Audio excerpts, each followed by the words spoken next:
चलिए आगे बढ़ते हैं।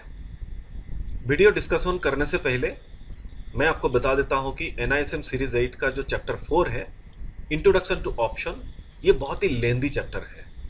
इसीलिए इस वीडियो का मैंने 2 पार्ट बनाया। ये पार्ट 2 है। पार्ट 1 वीडियो ऑलरेडी अपलोडेड है यूट्यूब में। अगर आपने पार्ट 1 वीडियो नहीं देखे हैं तो पार्ट 2 वीडियो देखने से पहले आप पार्ट 1 वीडियो देख लीजिए, ताकि आपको पूरे के पूरे जानकारी मिले। क्योंकि पार्ट 2 वीडियो में बहुत सारी चीज़ें मैंने ऐसे डिस्कशन किया, लेकिन इन डिटेल्स में डिस्कशन नहीं किया, क्योंकि वो सारे डिस्कशन पार्ट 1 वीडियो में डिस्कशन ऑलरेडी कर चुका हूं। तो इसीलिए पार्ट 2 देखने से पहले पार्ट 1 वीडियो आप देख लीजिए, उसके बाद पार्ट 2 देखिए, आपको समझने में आसान होगी। तो चलिए आगे बढ़ते हैं। सबसे पहले मैं पोजीशन ऑफ ऑप्शन के बारे में बताऊंगा, यानी ऑप्शन का पोजीशन क्या होती है। देखिए, पोजीशन वर्ड से ही पता चलता है कि कोई भी चीज का पोजीशन लेना, यानी अधिकार लेना। उसी तरह ऑप्शन का जब पोजीशन लेते हैं, ऑप्शन का जब अधिकार लेते हैं, वो पोजीशन ऑफ ऑप्शन हो जाता है। एक छोटा सा एग्जांपल लेके मैं समझाने की कोशिश करता हूं। मान लीजिए आप किसी दूसरे सिटी में गए और वहां पर रहने के लिए आप एक घर लेना चाहते हैं, लेकिन घर को आप खरीदना नहीं चाहते हैं। इसीलिए एक ओनर से बात किए हैं और उन्होंने वो अपना घर देने के लिए राजी है, जिसकी कीमत है 50 लाख रुपया। लेकिन आपके और ओनर के बीच में ये कॉन्ट्रैक्ट हुआ कि सिर्फ आपको 20,000 रुपया देना है 1 महीने के लिए। तो आपने भी एग्री हो गए, आपने 20,000 रुपया दिए और होम ओनर आपको उसी घर में 1 महीने का रहने का परमिशन दिया। यानी आपसे 20,000 रुपया देकर 1 महीने के लिए उस घर का पोजीशन ले लिया है, यानी उस घर का अधिकार ले लिया है। अब वो 1 महीने तक आप उसमें रह भी सकते, नहीं भी रह सकते, ये आपकी मर्जी है। तो उसी तरह ऑप्शन में भी पोजीशन लिया जाता है। आमतौर पे हम लोग जब इक्विटी में काम करते हैं, ट्रेड करते हैं, हम लोग बोलते हैं कि शेयर्स को बाय किए या फिर सेल किए, तो उसमें हम लोग बाय सेल कहते हैं। लेकिन ऑप्शन में इस तरह हम लोग बाय सेल नहीं करते हैं। यहां पर हम लोग 2 टर्म यूज करते हैं, जिसको हम लोग बोलते हैं लॉन्ग पोजीशन और शॉर्ट पोजीशन। यानी पोजीशन को आप अगर खरीदते हैं तो आप लॉन्ग पोजीशन ले रहे हैं, और अगर पोजीशन आप सेल करते हैं उसको आप शॉर्ट पोजीशन कह सकते हैं। जैसे एग्जांपल में मैंने बताया कि आप 20,000 रुपया देकर उस घर का पोजीशन लिए है, मतलब आप पोजीशन खरीदे हैं, तो आपने लॉन्ग पोजीशन लिए है। और आपका जो होम ओनर है, उन्होंने क्या किया, पोजीशन दिए है आपको, सिर्फ 20,000 रुपया लेकर आपको पोजीशन दिए है, यानी उन्होंने पोजीशन सेल किया है। इसका मतलब है शॉर्ट पोजीशन है। तो सिंपल सी बात है, जब ऑप्शन का पोजीशन आप खरीदते हैं, आप बायर बनते हैं, यानी आप लॉन्ग पोजीशन लिए हैं। और जब ऑप्शन का पोजीशन आप सेल करते हैं, यानी शॉर्ट पोजीशन लिए हैं, यानी आप सेलर बने हैं, तो ऐसे केसेस में आपने शॉर्ट पोजीशन लिया है। आशा करता हूं ये लॉन्ग पोजीशन क्या है और शॉर्ट पोजीशन क्या है आपको समझ में आया। अब मैं आपको ऑप्शन का पे ऑफ चार्ट के बारे में बताऊंगा। देखिए, ऑप्शन में अगर काम करना है, ट्रेड करना है, ये पे ऑफ चार्ट आपको समझना पड़ेगा। यानी कैसे ट्रेड करने से आपको प्रॉफिट मिल सकती है, अगर प्रॉफिट मिलेगी तो कितना प्रॉफिट मिलेगी, कौन सी केसेस में आपको लॉस मिल सकती है, अगर लॉस होती है तो कितनी लॉस होगी, आपको बुलिश मार्केट में काम करना चाहिए या फिर आपको बियरिश मार्केट में काम करना चाहिए, अगर बुलिश मार्केट में काम करते हैं तो आपको किस तरह काम करना चाहिए, अगर आप बियरिश मार्केट में काम करते हैं तो आपको किस तरह काम करना चाहिए। ये पे ऑफ चार्ट से आपको समझ में आएगा। ऐसा मान लेते हैं कि मार्केट बुलिश है, इसका मतलब यही है, आपका प्रेडिक्शन है मार्केट ऊपर तरफ जाएगी। तो कोई भी स्टॉक के ऊपर ऑप्शन ट्रेड करने के लिए बुलिश मार्केट में आपको कैसे ट्रेड करना है, आप बाई भी कर सकते हैं, यानी आप लॉन्ग पोजीशन भी ले सकते हैं, या फिर आप शॉर्ट पोजीशन भी ले सकते हैं। ये आपके ऊपर है। ज्यादातर अब लोग ऑप्शन में ट्रेड करने के लिए अगर बुलिश मार्केट में काम करते हैं तो कॉल को वो लोग बाई करते हैं। आशा करता हूं कॉल क्या है ये आपको पता है। अगर नहीं पता है, आप मेरा पार्ट 1 वीडियो देख लीजिए, वहां पर मैंने डिटेल्स में जानकारी दी। कॉल बाई करने का मतलब है आपको प्रॉफिट अनलिमिटेड मिल सकती है और लॉस आपका लिमिटेड हो सकती है। यानी अगर आपको ऐसा फील होता है कोई भी स्टॉक का प्राइस ऊपर तरफ बढ़ेगी, यानी बुलिश होगी, ऐसे केसेस में आप कॉल बाई कर लीजिए। कॉल बाई का मतलब है मार्केट ऊपर तरफ जाएगी। अगर ऐसे ही प्रेडिक्शन सही होती है तो आपका प्रॉफिट बहुत ही ज़्यादा हो सकती है, अनलिमिटेड हो सकती है। अब कितना मार्केट ऊपर जाएगी किसी को भी पता नहीं है। जैसे जैसे ऊपर भागेगी मार्केट, उतनी प्रॉफिट आना आपका स्टार्ट हो जाएगा।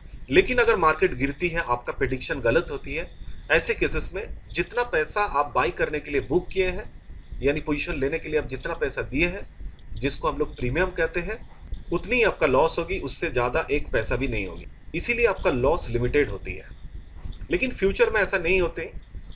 अगर आपका लॉस होता है तो उसमें शॉर्टफॉल होती है, और वो शॉर्टफॉल आपसे आपका ब्रोकर मांगते हैं, आप अपने ब्रोकर को उतना पैसा पे करते हैं, तभी आपको कॉन्ट्रैक्ट में रहने देता है। लेकिन ऑप्शन में आपका ब्रोकर आपसे पैसा नहीं मांगेगा।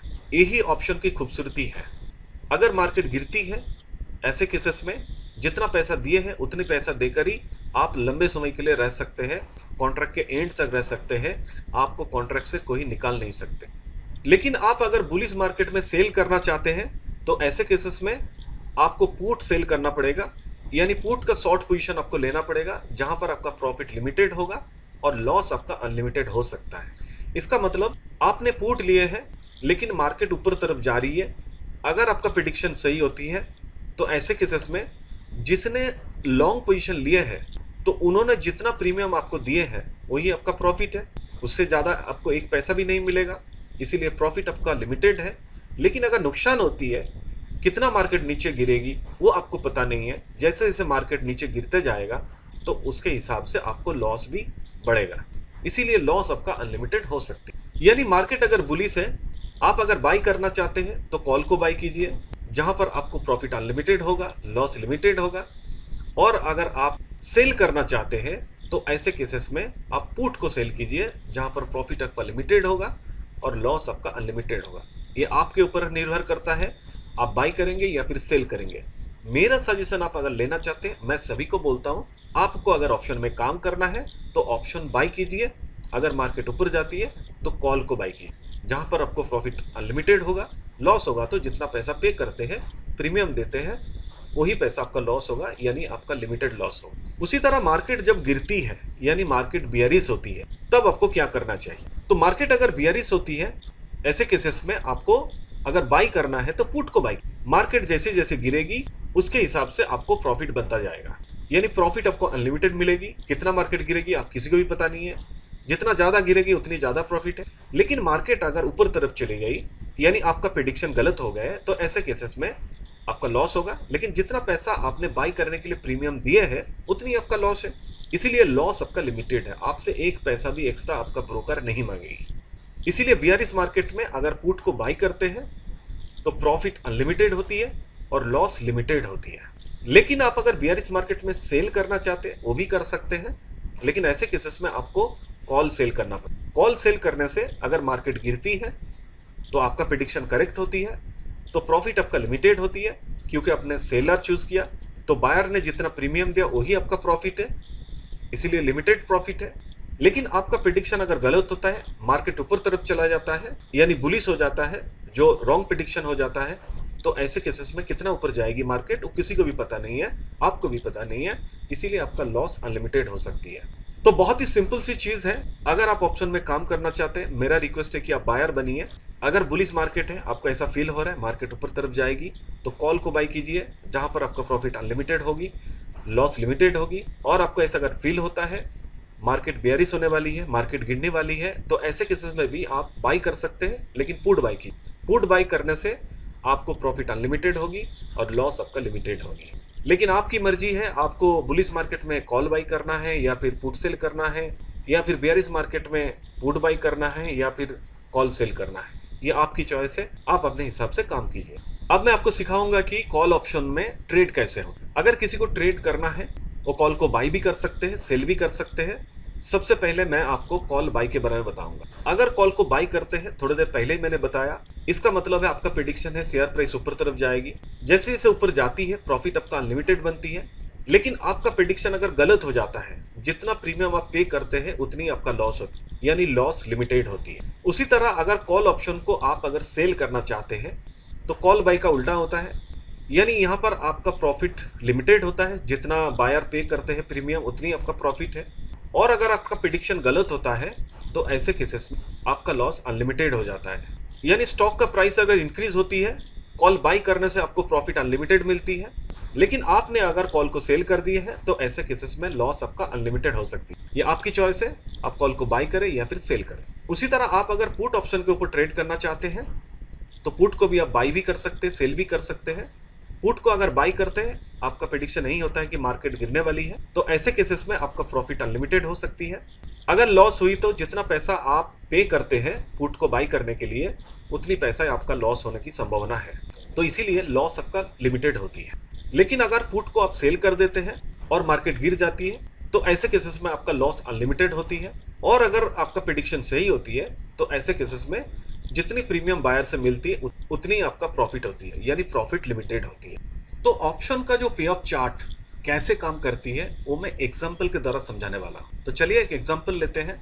मान लीजिए आप बुलिश मार्केट में काम करना चाहते हैं, यानी मार्केट की मूवमेंट ऊपर तरफ जाने वाली है। और जैसे कि मैंने कहा कि अगर मार्केट बुलिश है तो ऐसे केसेस में आप अगर बाई करना चाहते हैं तो कॉल को बाई कीजिए, जहां पे आपको प्रॉफिट अनलिमिटेड हो सकती है और लॉस आपका लिमिटेड होगा जितना प्रीमियम आप पे करते हैं। तो कोई भी एक स्टॉक का ऑप्शन पोजीशन लेना चाहते हैं तो उस स्टॉक का ऑप्शन कॉल बाई करने के लिए आपने स्ट्राइक प्राइस चूज किए हैं 6,000 रुपया, और इस स्ट्राइक प्राइस में एक शेयर में आपको प्रीमियम देना होगा 100 रुपया, यानी स्ट्राइक प्राइस 6,000 का और आपने एक शेयर के पीछे प्रीमियम दिए 100 रुपया, तो आपका बीईपी हो जाता है 6,000 प्लस 100, जहां पे हम लोग स्ट्राइक प्राइस और प्रीमियम को ऐड करते हैं, यानी बीईपी टोटल हो जाती है 6,100।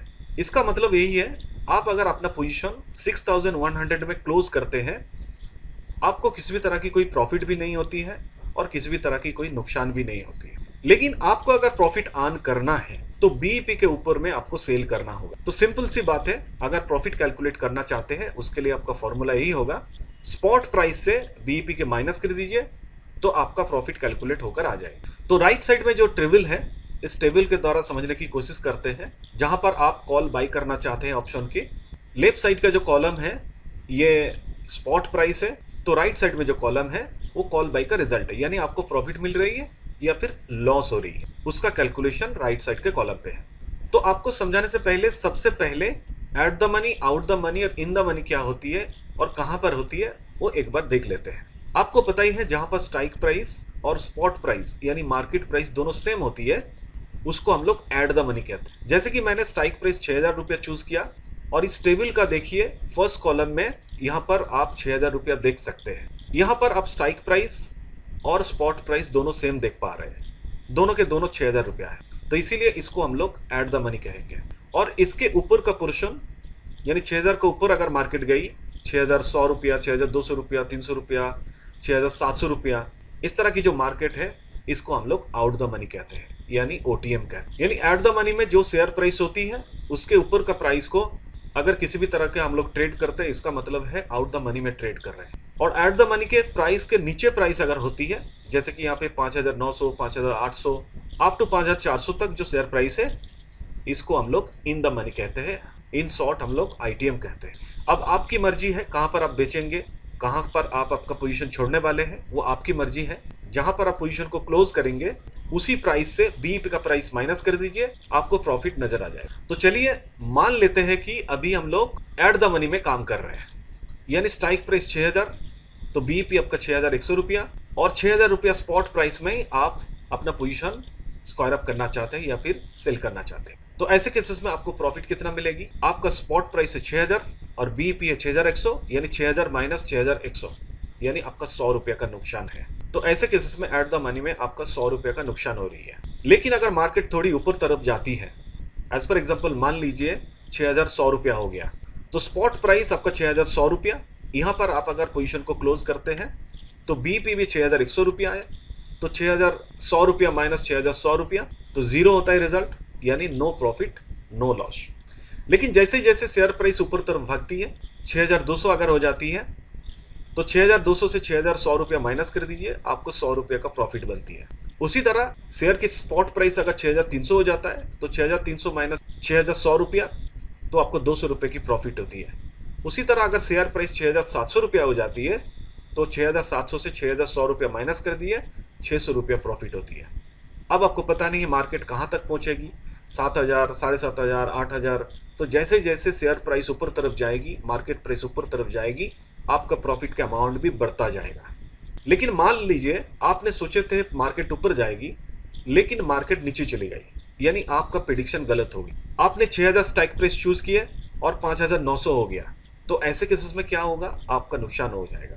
आपने देखे हैं कि एट द मनी में 6000 में ही अगर क्लोज करते हैं तो 100 रुपये का नुकसान होता है। उसी तरह 5900 में अगर आप अगर पोजीशन क्लोज करते हैं तो स्पॉट प्राइस 5900 माइनस बीईपी कर दीजिए, यानी 6100 रुपया, तो आपको 200 रुपये का नुकसान है। लेकिन आपने दिए कितने, सिर्फ 100 रुपया ही दिए हैं, तो नुकसान आपका 100 रुपया ही होगा, आपसे 200 रुपया नहीं लिया जाएगा। उसी तरह मार्केट अगर और गिरती है, मान लीजिए 5800 हो जाता है, तो 5800 माइनस 6000 100 रुपया, यानी 300 रुपया की नुकसान है। लेकिन आपने पेमेंट किए कितने, 100 रुपया, तो आपका नुकसान 100 रुपया ही होगा, 300 रुपया नहीं। इसी तरह मार्केट जितनी भी चाहे नीचे गिरे, आपने जितना पैसा प्रीमियम दिए है 100 रुपया, उतना ही आपका नुकसान है। इसीलिए 5900 रुपया में भी आपका 100 रुपया नुकसान है, 5800 रुपया मार्केट में भी 100 रुपया नुकसान है, 5700 रुपया, 5600 रुपया, 5500, 5400, हर एक स्पॉट प्राइस में आपका नुकसान है 100 रुपया। इसीलिए हम लोग कहते हैं मार्केट अगर गिरती है, आपका नुकसान लिमिटेड होती है, तो कॉल बाई करने का यही फायदा है।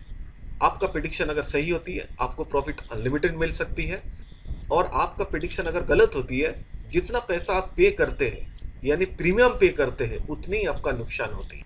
आशा करता हूं इस एग्जांपल में आपको अच्छी तरह समझ में आया। अब यहां पर आप पूछ सकते हैं कि ये तो ठीक है, मार्केट जब बुलिश होती है, मार्केट जब ऊपर तरफ जाती है, चलिए मैंने कॉल बाई कर लिया, लेकिन मार्केट जब नीचे तरफ गिरेगी तब हम लोग क्या करेंगे। तो कोई बात नहीं है, वहां पर भी आप बाई कर सकते हैं, लेकिन कॉल को बाई मत, आप पुट बाई करने का मतलब है मार्केट नीचे तरफ गिर, ये आप प्रेडिक्शन कर रहे हैं। तो चलिए यहां पर भी एक एग्जांपल लेके देख लेते हैं। तो एक कोई भी स्टॉक्स, उसका स्ट्राइक प्राइस 6000 रुपया, इसका पुट बाई आप करना चाहते हैं, जहां पर आपको प्रीमियम देना पड़ रहा है 100 रुपया, क्योंकि आप बायर है, आप बाई करना चाहते हैं तो आपको ही प्रीमियम देना होगा। तो पुट बाई जब आप करते हैं तो पुट का जो बीईपी है, इस तरह हम लोग कैलकुलेट करते हैं, जहां पर स्ट्राइक प्राइस से प्रीमियम को माइनस करते हैं, तो बीईपी हो जाता है 6000 माइनस 100, यानी 5900 रुपया। कॉल बाई के केसेस में हम लोग स्ट्राइक प्राइस और प्रीमियम को ऐड करते हैं, लेकिन पुट बाई के केसेस में बीईपी कैलकुलेट जब करते हैं, स्ट्राइक प्राइस से प्रीमियम को माइनस करते हैं। तो यहां पर हम लोग प्रॉफिट कैसे कैलकुलेट करेंगे, बहुत ही सिंपल सी बात है, बीईपी से स्पॉट प्राइस को माइनस करेंगे, यानी जिस प्राइस में आप शेयर्स का पोजीशन क्लोज कर रही है, तो उससे हम लोग माइनस कर देंगे। तो प्रॉफिट इस तरह कैलकुलेट होती है, बीईपी माइनस स्पॉट प्राइस। तो चलिए एग्जांपल का जरा समझने की कोशिश करते हैं। उसी तरह यहां पर भी मैं टेबल दिखा रहा हूं, जहां पर पुट बाई किया गया है। लेफ्ट साइड का जो कॉलम है स्पॉट प्राइस, यानी मार्केट प्राइस है शेयर्स की, जहां पर आप पोजीशन को क्लोज करना चाहते हैं, और राइट साइड का जो कॉलम है, यहां पर आप अपना प्रॉफिट और लॉस कैलकुलेट कर सकते हैं पुट बाई में। तो सबसे पहले एट द मनी देख लेते हैं कहां पर है। तो उसी तरह मैंने लास्ट टाइम भी बताया, जहां पर स्ट्राइक प्राइस और स्पॉट प्राइस दोनों सेम होता है, उसको हम लोग एट द मनी कहते हैं। तो आप यहां पर देख सकते हैं स्ट्राइक प्राइस भी 6000 है और स्पॉट प्राइस भी 6000 है, ये एट द मनी है। तो यहां पर आपका प्रेडिक्शन यही रहता है कि शेयर की प्राइस नीचे गिरने वाली है, लेकिन शेयर की प्राइस ऊपर भी जा सकती है। शेयर का प्राइस अगर ऊपर तरफ जाती है तो इन द मनी हो जाती है। कॉल बाई जब करते हैं, शेयर प्राइस ऊपर जाने से उसको आउट द मनी कहते हैं, और पुट बाई करने के टाइम में शेयर प्राइस ऊपर जाने से उसको हम लोग इन द मनी कहते हैं। और अगर शेयर प्राइस नीचे गिरती है 6000 से, जैसे कि 5900, 5800, 5400 तक, ये सब हो जाता है आउट द मनी। यानी कॉल बाई का जो फंक्शन होता है उसका उल्टा पुट बाई में होती है। तो अब चलिए देखते हैं कि किस तरह प्रॉफिट लॉस कैलकुलेट होती है। तो मान लीजिए कि एट द मनी में आप पोजीशन क्लोज कर रहे हैं, और जैसे कि मैंने बोला कि बीईपी माइनस स्पॉट प्राइस, यहाँ पे बीईपी आपका 5900 है और स्पॉट प्राइस 6000 है, तो 5900 माइनस 6000 यानी 100 रुपये की आपका नुकसान है। लेकिन मार्केट अगर थोड़ी सी अगर गिरती है, मान लीजिए 5900 हो गया, तो बीईपी भी 5900 रुपया और स्पॉट प्राइस भी 5900, यानी 5900 माइनस 5900, रिजल्ट आती है 0। यहाँ पर आपको कोई प्रॉफिट भी नहीं होती है, कोई नुकसान भी नहीं है। तो इसी को हम लोग बीईपी कहते हैं, ब्रेक इवन पॉइंट कहते हैं। लेकिन मान लीजिए आपका प्रेडिक्शन गलत हो गया, आपने सोचा था कि मार्केट गिरने वाली है 6000 से नीचे, लेकिन ऊपर चली गई, जैसे कि मान लीजिए 6100 रुपया हो गया। तो ऐसे केसेस में आप देख सकते हैं बीईपी माइनस स्पॉट प्राइस कीजिए, तो बीईपी आपका 5900 और स्पॉट प्राइस 6100, 5900 माइनस 6100 यानी 200 रुपये की नुकसान है। लेकिन आपने पेमेंट कितना किए है, 100 रुपया, तो आपका नुकसान होगा 100 रुपया, आपसे एक पैसा भी ज़्यादा नहीं लिया जाएगा। उसी तरह 6200 अगर मार्केट प्राइस में क्लोज करते हैं आप आपका पोजीशन, तो आपका जो नुकसान होता है उसको कैसे कैलकुलेट करेंगे? तो 5900 माइनस 6200 यानी 300 रुपये की नुकसान है, लेकिन आपको नुकसान एक्स्ट्रा कोई पैसा देना नहीं पड़ेगा। जितना पैसा आप दिया है यानी 100 रुपया, उतनी आपका नुकसान है। भले ही मार्केट 6300 चले जाए, 6400 चले जाए, 6500, 600, 6700 चले जाए, नुकसान आपका बढ़ता जाएगा, लेकिन आपसे एक पैसा भी एक्स्ट्रा नहीं लिया जाएगा। जितना पैसा आपने दिए है 100 रुपया ही दिए हैं, तो वही आपका नुकसान है। अगर पुट को आप बाई करते हैं, आपका प्रेडिक्शन अगर गलत हो जाता है, आपने प्रेडिक्शन किया तो मार्केट गिरने वाली है, लेकिन मार्केट ऊपर चली गई, जितना पैसा आप पेमेंट किए हैं उतनी आपका नुकसान है। आपने 100 रुपया पेमेंट किए हैं, मार्केट चाहे जो भी हो, जितने भी ऊपर चले जाए, तो 100 रुपया से ज्यादा आपका नुकसान नहीं होगा। अब प्रॉफिट कैसे होगा उसको भी देख लेते हैं। मान लीजिए मार्केट 5800 आ गए, तो बीपी माइनस स्पॉट प्राइस, ये प्रॉफिट का कैलकुलेशन, तो 5900 माइनस 5800, तो 100 रुपया प्रॉफिट होगा। अगर मार्केट प्राइस 5700 हो जाता है, तो 5900 माइनस 5700 यानी 200 रुपया प्रॉफिट हो जाती है। उसी तरह मार्केट की क्लोजिंग अगर हम लोग 5600 में करते हैं 300 रुपया प्रॉफिट, 5500 में करते हैं तो 400 रुपया प्रॉफिट, 5400 में करते हैं 500 रुपया प्रॉफिट हो जाती है एक शेयर में। इसी तरह शेयर की प्राइस जैसे जैसे गिरेगी, उतनी ज़्यादा प्रॉफिट मिलने की संभावना आपका होती है। तो बहुत ही सिंपल सी बात है। आप अगर ऐसा सोच रहे हैं कि मार्केट गिरने वाली है, तो आप सेल मत कीजिए, आप पुट को बाई कीजिए। पुट बाई करने से आपका प्रॉफिट अनलिमिटेड होती है, जैसे जैसे मार्केट गिरती है उतनी ज़्यादा प्रॉफिट मिलती है। और अगर आपका प्रिडिक्शन गलत हो जाता है, आपने सोचे थे मार्केट गिरने वाली है लेकिन ऊपर चली गई, ऐसे केसेस में जितना प्रीमियम आप पे करते हैं पोजीशन को लेने के लिए, उतनी ही आपका मैक्सिमम लॉस होती है।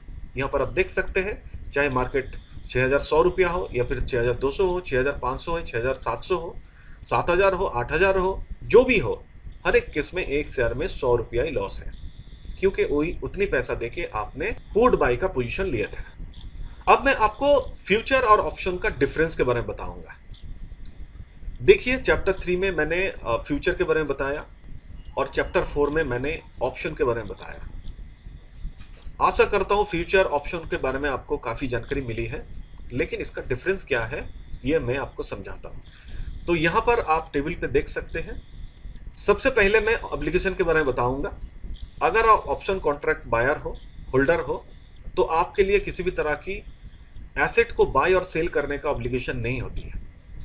लेकिन फ्यूचर में आप अगर काम करना चाहते हैं, बायर बनते हैं, तो आपके पास एसेट की बाय और सेल करने का ऑब्लिगेशन होती है। दूसरी इंपॉर्टेंट पॉइंट है रिस्क के ऊपर। ऑप्शन फ्यूचर दोनों में ही रिस्क है, लेकिन ऑप्शन में जैसे कि मैंने कहा, होल्डर के पास कोई ऑब्लिगेशन नहीं होती है, तो इसीलिए यहां पर रिस्क थोड़ी सी कम है। लेकिन फ्यूचर में यहां पर ऑब्लिगेशन होती है, इसीलिए इसमें रिस्क ज्यादा है। अब मैं आपको प्रीमियम के बारे में बताता हूं। ऑप्शन में देखिए, ऑप्शन में अगर ऑप्शन पोजीशन बाई करते हैं तो आपको अपफ्रंट प्रीमियम पे करना पड़ता है, जो बहुत ही मिनिमम अमाउंट है।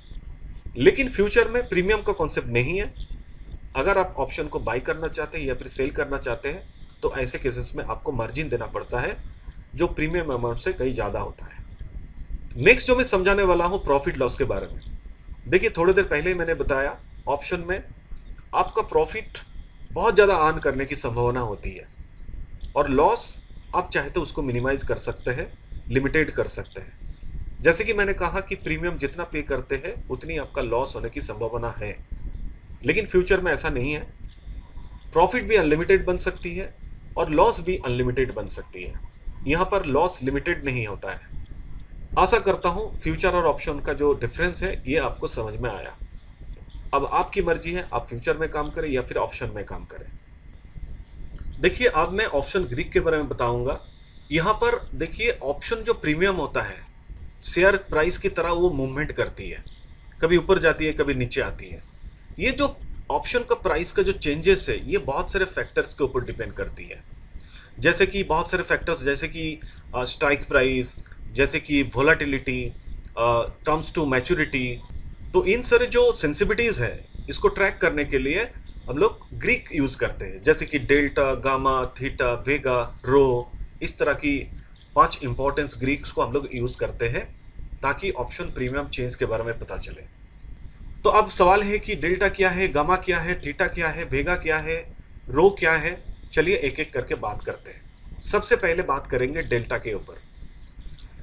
देखिए, अंडरलाइंग एसेट की प्राइस का अगर छोटी सी भी चेंजेस होती है तो ऑप्शन प्रीमियम वैल्यू की कितनी चेंजेस होती है, इस चेंजेस को जानने के लिए डेल्टा यूज करते हैं। सिंपल सी बात है, अगर अंडरलाइंग एसेट की प्राइस की अगर $1 चेंज होती है तो ऑप्शन वैल्यू कितनी चेंज होती है, तो इस कैलकुलेशन को हम लोग डेल्टा के द्वारा कैलकुलेट करते हैं। उसी तरह दूसरा जो इंपॉर्टेंट ग्रीक है जिसको हम लोग गामा कहते हैं, यहां पर हम लोग किसी भी अंडरलाइंग एसेट की प्राइस की डेल्टा का जो चेंजेस है उसको जानने के लिए गामा का मेजरमेंट करते हैं। मतलब किसी भी अंडरलाइंग एसेट का जो प्राइस है उसका अगर $1 चेंज होता है तो उसका डेल्टा का कितना चेंजेस होता है उसको मेजरमेंट करने के लिए गामा यूज करते हैं। थर्ड इंपॉर्टेंट जो ग्रीक है वो है थीटा। यहां पर ऑप्शन सेंसिटिविटी टू टाइम डिकेसी के बारे में बात करते हैं। जैसे हम लोग जानते हैं कि टाइम जैसे जैसे बीतती है ऑप्शन वैल्यू भी उसी तरह डिक्लाइन होती है, कम हो जाती है। तो यहां पर ऑप्शन टाइम डिकेसी को रिफ्लेक्टिंग करती है थीटा, तो इसीलिए हम लोग थीटा को यूज करते हैं। अब बात करते हैं कि वेगा के बारे में।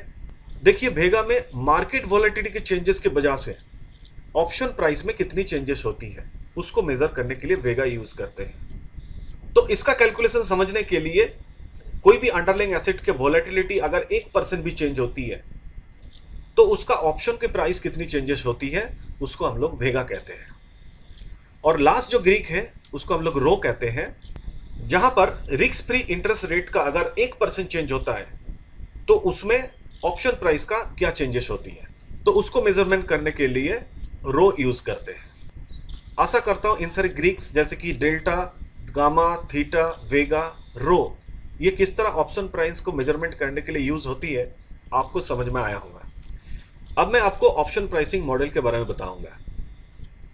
देखिए, ऐसे तो बहुत सारे पॉपुलर मॉडल्स है ऑप्शन प्राइसिंग कैलकुलेशन करने के लिए, लेकिन यही दो मॉडल जो है ये बहुत ही पॉपुलर है मार्केट में। फर्स्ट है बाइनोमियल प्राइसिंग मॉडल है और दूसरी है ब्लैक एंड स्कोल्स मॉडल। सबसे पहले बाइनोमियल प्राइसिंग मॉडल के बारे में बात करते हैं। देखिए, बाइनोमियल प्राइसिंग मॉडल 1978 में विलियम सर्फ ने इसको डेवलप की है। ये बहुत ही फ्लेक्सिबल है, इंट्यूटिव है और बहुत ही पॉपुलर अप्रोच है, जहां पर हम लोग ऑप्शन प्राइसिंग कैलकुलेट करते हैं। इसको बहुत सारे लोग यूज करते हैं, लेकिन ध्यान रखिए ये बहुत ही कॉम्प्लेक्स है और इसको इंप्लीमेंट करना आसान भी नहीं है, ये बहुत टाइम भी लगती है। अब इसका मेन कॉन्सेप्ट क्या है, तो इस मॉडल पे कोई भी अंडरलाइंग एसेट का जो ऑप्शन प्राइसिंग कैलकुलेट होती है, ऑप्शन प्राइस को कैलकुलेट करने के लिए तो आज से लेकर एक इक्वल स्पेस टाइम इंटरवल में जो प्रोबेबल और प्राइस होती है उस प्राइस का एक बाइनोमियल ट्री बनाया जाती है। तो इसको स्टेप बाय स्टेप एजम्पशन किया जाता है। प्राइस ऊपर तरफ भी जा सकती है, प्राइस नीचे तरफ भी आ सकती है, लेकिन उसका रेट बहुत ही फिक्स्ड होती है और यहाँ पर रेस्पेक्टिव सिमुलेटेड प्रोबेबिलिटीज को फॉलो किया जाता है। दूसरा जो पॉपुलर मॉडल है वो ब्लैक एंड स्कोल्स मॉडल है। इस मॉडल को 1973 में मिस्टर फिशर ब्लैक और मायरन स्कोल्स इन दोनों ने पब्लिश किए हैं। बाइनोमियल प्राइसिंग मॉडल की तुलना में ये मॉडल बहुत ही पॉपुलर है और बहुत ही सिंपल है और इसको इम्प्लीमेंट करना भी आसान है, इसमें ज़्यादा टाइम भी नहीं लगती। इस मॉडल का जो कॉन्सेप्ट है, बेसिकली जब ऑप्शन प्राइसिंग कैलकुलेट किया जाता है, थियोरेटिकल कॉल प्राइस को कैलकुलेट की जाती है। जब किसी भी स्टॉक का जो प्राइस कैलकुलेट की जाती है ऑप्शन की, उस समय उस स्टॉक के ऊपर किसी भी तरह की अगर डिविडेंड डिक्लेयर की जाती है तो उसको हम लोग टोटली इग्नोर करते हैं। इस मॉडल को हम लोग जब यूज करते हैं, इस मॉडल में 5 इंपॉर्टेंट की डिटरमिनेंट्स रहती है ऑप्शन प्राइस को कैलकुलेट करने के लिए, जैसे कि stock price, strike price, volatility, time to expiration और short term risk free interest rate. आशा करता हूं मेरा ये वीडियो आपको समझ में आया होगा। आशा करता हूं इंट्रोडक्शन को ऑप्शन के बारे में आपको काफ़ी जानकारी मिली होगी।